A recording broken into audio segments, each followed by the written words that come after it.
I'm William Ocean. Welcome to Cooking with Sparks. Let's ride the wave. So today what we're going to make is a very fun dessert dish called the SPARKS Float-A-Saurus.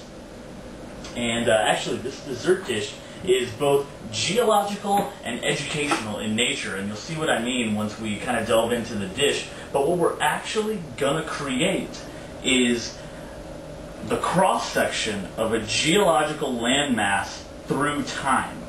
Very interesting dessert dish, very fun to share and enjoy with friends, families, and roadies, of course. So let's get in. We'll start with just a regular pint glass and a scoop of ice cream. I like to use vanilla ice cream just because it's kind of my favorite, but any ice cream that you want to use will do. So we'll put one layer and we'll kind of smash down that layer just to make it nice and even, and so it represents one layer. And what we're actually creating here is the first layer of time called the Triassic Age. And you'll see that I'm using a napkin, and it's okay to use a napkin just for presentation purposes. So we have our first layer there. So of course, as we remember in all of our history classes, the Triassic Age gave way to the era of the dinosaurs, which was the Jurassic Age. And what we're doing now is adding gummy worms to kind of represent that time period. And we'll actually call these fossilized gummy worms or fossilized dinosaur bones.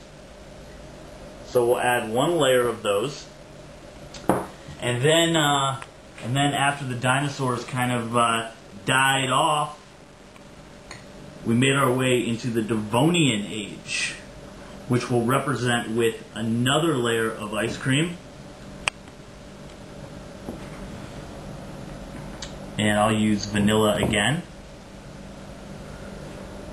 One more scoop should do it.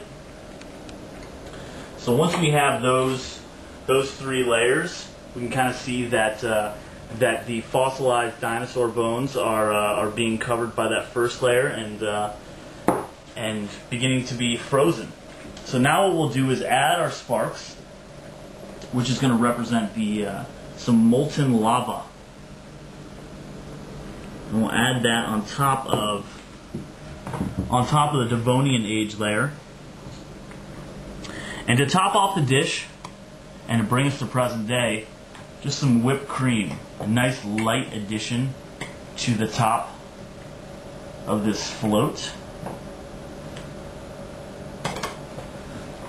And then to represent some gravel on top of the Earth's surface, we'll just put some hard candy on top, which also gives kind of a sweetness and a texture to the dish.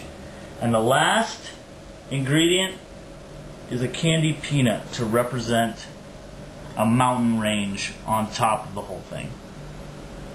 So there you go, the SPARKS Float-A-Saurus.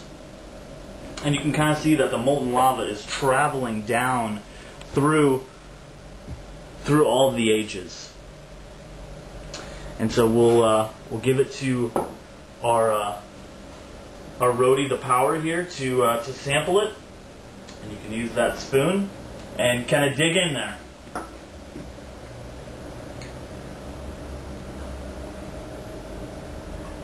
You'll see that the power has quickly become our sparkyologist, discovering frozen dinosaur bones and eating them.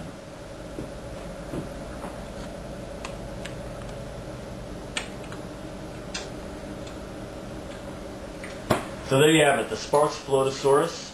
Once again, I'm William Ocean. This has been Cooking with Sparks. Thanks for riding the wave with me.